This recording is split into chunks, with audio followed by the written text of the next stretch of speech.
কোরআনটা আমরা জীবিত থাকতে কেউ পড়তে চাই না, মরে গেলে হাফেজ ভাড়া করে নিয়ে আসছে। নাই? পেছনে কয়, সামনে কয় না, আছে না? আচ্ছা, যে মুর্দাটা শুয়ে আছে, লাশ, আপনার বাপের লাশ, মায়ের লাশ, এই মরা মানুষই কোরআন শুনে?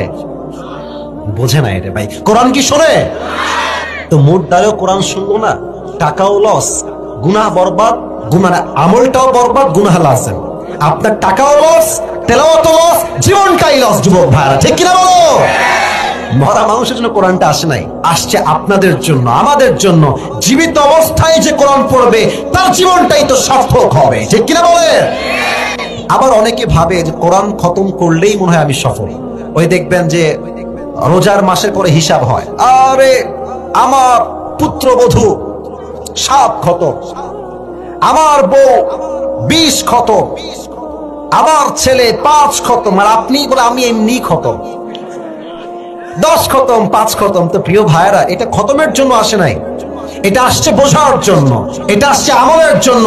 এটা দিয়ে আপনি দোকান উদ্বোধন করবেন, মিলাদ দিবেন, মরা মানুষ শোনাবেন, এটা সেই কোরআন নয়।